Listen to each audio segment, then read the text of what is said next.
Welcome back to the deep dive. Where we really try to get under the hood of interesting sources and figure out what makes them tick. Today we're plunging into something that, well, it really got my gears turning. It's about the incredible power of your own mind.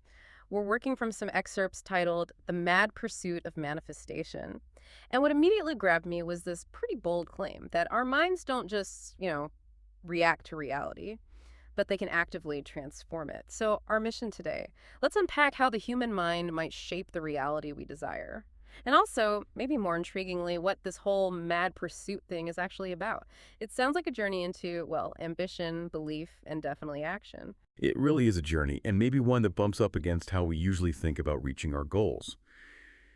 The material we're exploring today, it frames this core idea, the transformative power of the mind. Specifically, it touches on that principle often called the law of attraction. Now, for anyone less familiar, the basic idea is that, your thoughts, positive or negative, can sort of draw similar experiences to you. These excerpts really dive deep into how that connection might be formed. They argue that your internal conviction is not just a passing feeling. It can actually powerfully shape your destiny. So yeah, we're going to explore how these ideas are laid out, hopefully giving you a fresh, kind of informed look at what it means to feel empowered from within, and crucially, how that empowerment might just lead to, well, real-world results. Okay, right. Let's get into it then. The main claim from the mad pursuit of manifestation, it feels pretty audacious, doesn't it? Just stating flat out that you can manifest your desired reality. That's a huge statement for a lot of people. It implies this level of control we maybe don't usually think we have. So according to the source, what are the key ingredients needed for this kind of manifestation? And maybe more to the point, how does someone start building that foundational, unwavering belief, especially if they've faced, setbacks or doubt before? Well, the author doesn't really leave us hanging there. The material gives a pretty clear formula, almost prescriptive, you could say. It says manifestation happens through, and these are the key words, unwavering self-belief, visualization, and consistent effort. What seems quite unique here isn't just putting those three together, but the source insists on this almost non-negotiable sequence. And there's a kind of feedback loop between them. So let's break them down a bit. Unwavering self-belief that's positioned as the absolute foundation. It's not just being optimistic, right? It's presented as this deep, solid conviction that your goal isn't just possible, but somehow inevitable for you. Without that base, the other two might feel a bit empty. Okay, so belief first. That makes sense. Then you have visualization. That's like the detailed blueprint. And as probably many listeners know if they've looked into this stuff, it's not just passive daydreaming. The source really emphasizes it as an active thing, an immersive process, where you vividly imagine that reality. You make it incredibly tangible in your mind's eye, seeing it, feeling it, almost like you can taste it. It's about building such a detailed picture of your success in your head that it almost feels like a memory you're about to step into. Right, like pre-living it mentally. Exactly. And finally, consistent effort. That's the crucial bridge. It's the active, practical stuff you commit to doing day in, day out to actually move towards that vision. The core idea highlights the active role you have to play, both mentally and practically. It argues that if you don't cultivate that deep belief first, well, visualization can feel hollow, and consistent effort just becomes a grind, instead of this fueled, purposeful action. Yeah. So kind of reframes some common self-help advice. It's suggesting the quality and the source of your effort matter just as much, maybe even more, than just how much you do. The source seems to imply that small, consistent actions, when they're backed by that strong belief and clear vision, are way more powerful than, say, big, sporadic bursts of activity done half-heartedly. Yeah, I can definitely see the logic in that. It's not passive at all. It's dynamic, like the opposite of my gym membership sometimes. Full of good intentions, but maybe lacking that consistent effort bit you mentioned. But okay, for many people, bridging that gap between believing, visualizing, and then actually doing it consistently, that can be the toughest hurdle. Does the source give any clues on how to overcome that inertia, or how to keep that effort truly consistent, even when, motivation naturally dips? It definitely does. And this is where it shifts a bit, from the internal world to more tangible, actionable things. The excerpts really zero in on specific actions that go beyond just thinking or feeling. They highlight three really practical steps: vocalizing aspirations, setting clear goals, and maintaining relentless dedication. Vocalizing aspirations. Okay, so speaking them out loud. Yeah, or sharing them. And it's presented as more than just symbolic. The source kind of hints that this externalizing act can actually strengthen the brain pathways linked to commitment and goals. Essentially, you're sort of hardwiring the intention into your mind, both conscious and subconscious. It's about speaking your desires into existence, making them real outside of just your own head. And it's not just a casual mention, it seems. It's about declaring them with real conviction, reinforcing it to yourself and maybe to others too. Then, setting clear goals. That's obviously crucial. Moving from a vague wish like, I want to be successful, to specific, measurable targets that actually guide what you do day to day. It gives you that roadmap, breaking the big vision down, and finally, maintaining relentless dedication.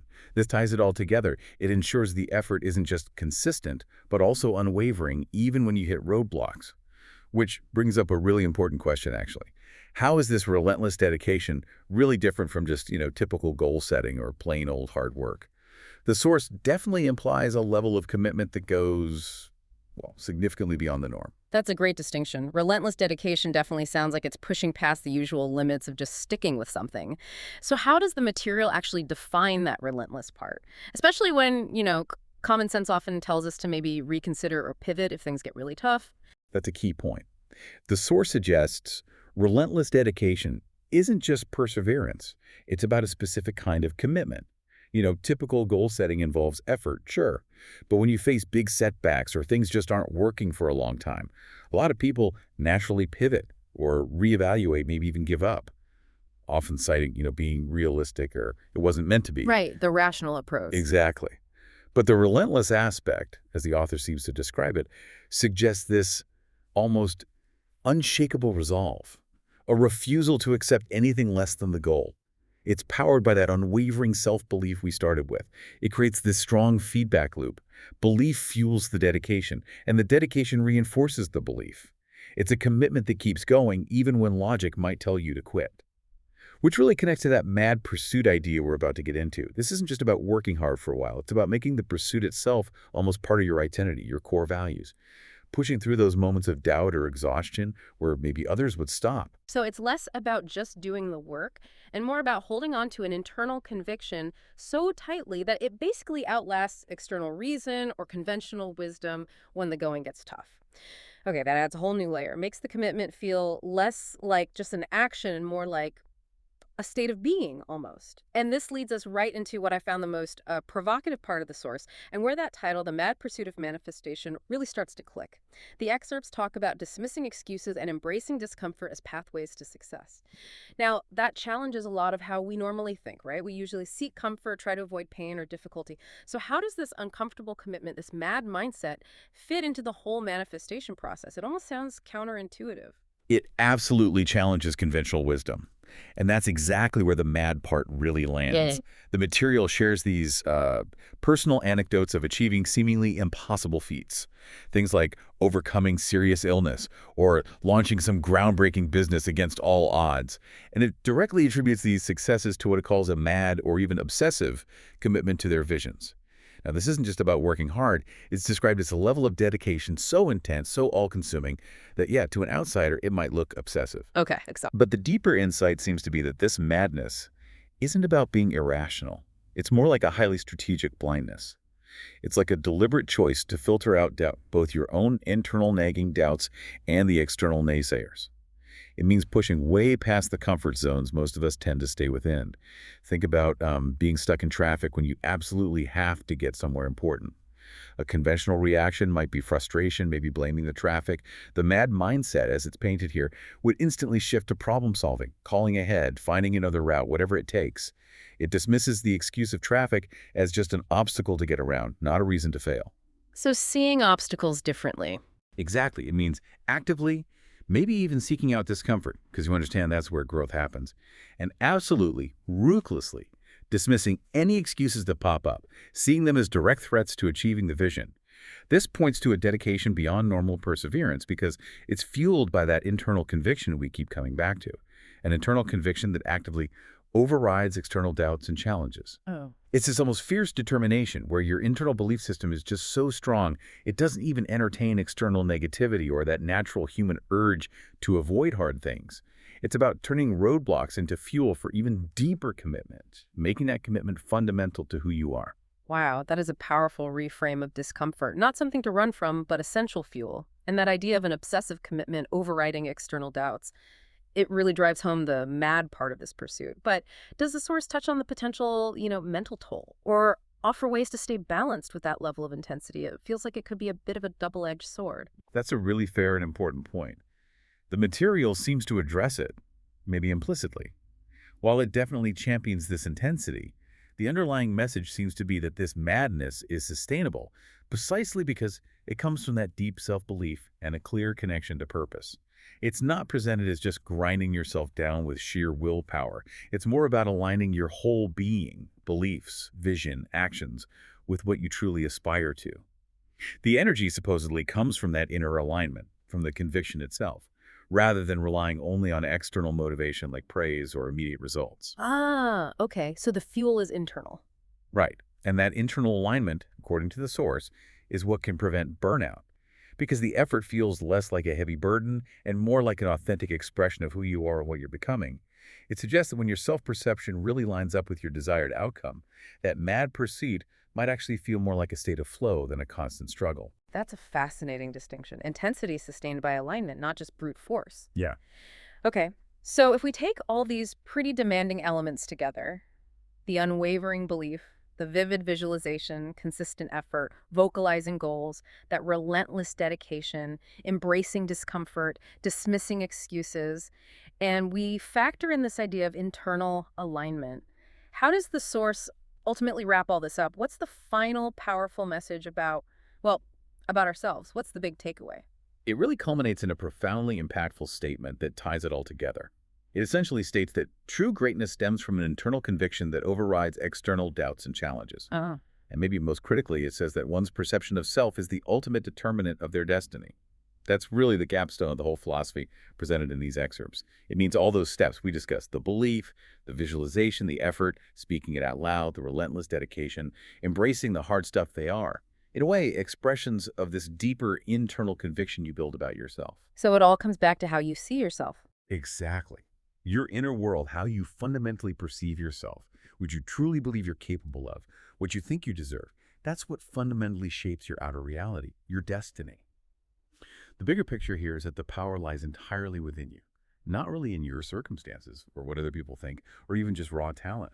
It implies this radical self-responsibility for where you end up, all based on the internal story and conviction you cultivate. Your self-perception isn't just passively reflecting reality. The source argues it's actually the architect of your reality, actively constructing the experiences and opportunities you find. This whole framework suggests that maybe the biggest limits we face are the ones we put on ourselves, making that work on our inner world absolutely paramount. Wow, okay. That is an incredibly potent concept to really sit with, isn't it? Your perception of self as the ultimate determinant. It definitely drives the point home. So just to quickly recap our deep dive into the mad pursuit of manifestation, we've really seen how the source maps out this active, demanding, but ultimately quite empowering path to creating the future you want. It kicks off with the absolute need for unwavering self-belief, vivid visualization, and consistent, focused effort, stressing how these pieces work together in this crucial feedback loop. Right. Then it pushes further, emphasizing, vocalizing your aspirations, setting those super clear goals, and cultivating that relentless dedication that doesn't back down from difficulty. And crucially, it champions this mad commitment, dismissing excuses, actively embracing discomfort, not as problems, but as direct roads to success, all fueled by that strategic internal alignment. Precisely. And the overarching, perhaps most profound insight, like we just discussed, is that your internal conviction and maybe most powerfully your self-perception are the ultimate architects of your destiny. It's an incredibly empowering framework, really, suggesting that by consciously working on our inner world, we gain this huge leverage over our external reality, potentially transforming what seems impossible into something, well, inevitable. And that leads to a really provocative thought for you, our listener, to maybe mull over. Given this source's powerful claim that an internal conviction built through this kind of mad pursuit can actually override external doubts and challenges, what seemingly impossible feat in your own life might you start to look at differently now, armed with this perspective? What deeply held goal or dream might you now begin to approach with a new kind of, maybe even mad dedication, trusting in the profound power of your own self-perception? Something to think about until next time.